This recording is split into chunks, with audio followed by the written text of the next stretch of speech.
Ola a todos e a todas, hoxe vou vos a presentar unha videocrítica literaria do libro O Diario Vermello de Carlota, escrito por Gemma Lienz.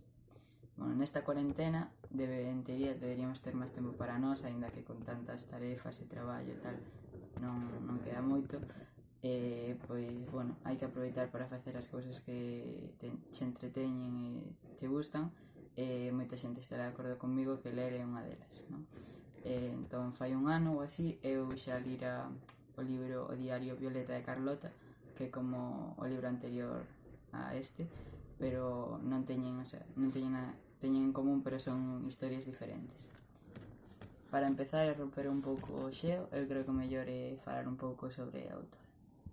Gemma Lienz é unha escritora española e activista femenina. Entre os anos 2015 e 2017 foi deputada en Barcelona no partido Catalunya Sí que es Pot. Naceu na propia Barcelona o 16 de xaneiro de 1951, actualmente ten 69 anos.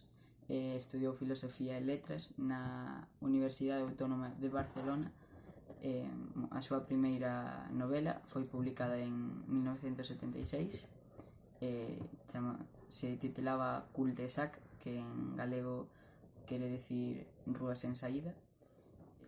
Ela escribe tanto en castelán como en catalán, e as súas novelas están destinadas á literatura infantil e á xuvenil. Bueno, agora que xa coñecemos un pouco mellor a vida da nosa autora, vamos a comezar co resumo. Bueno, este libro comeza cando Carlota, que é a protagonista do libro, trata de esquecer a un exmozo seu que coñeceu en verán, chamado Coert, que vive en Holanda. Carlota é unha adolescente como outra calqueira, que, pois, está nerviosa polos seus exámenes finais, ter riñas cos seus pais, pelexa co seu irmán pequeno. Un día en tutoría, na clase de tutoría con a súa tutora chamada Lucía, falan da sexualidade e decide escribir un diario que chamará O Diario Vermello de Carlota.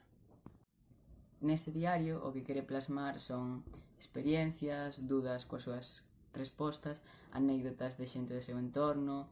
Trataránse diversos temas como o embarazo, os métodos anticonceptivos, as enfermedades de transmisión sexual, a regra, sentimentos, un pouco en xeral.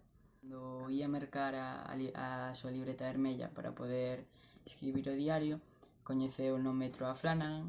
Flanagan era un rapaz moi interesante, co cal compartiría experiencias e novas sensacións e convertiránse co paso do tempo en moi bons amigos.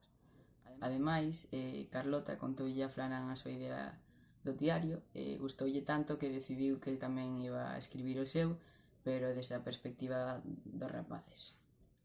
A partir de aí vanse coñecendo máis e quedan a miúdo para comentar como vai quedando o seu diario. Carlota investiga co axuda das súas amigas, busca información, preguntan as dúbidas que teñan a persoas cercanas a elas para poder completar o diario. O narrador está en primeira persoa e Carlota que nos conta a súa historia desde o seu punto de vista.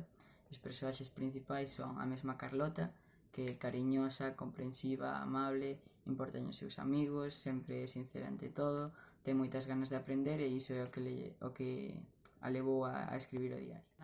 É un chico amable, inocente, enamoradizo e de quen se enamora Carlota na historia. Coert é o rapaz que coñeceu Carlota de vacacións, que vive en Holanda. Non aparece moito na historia, pero sí que se fala dele.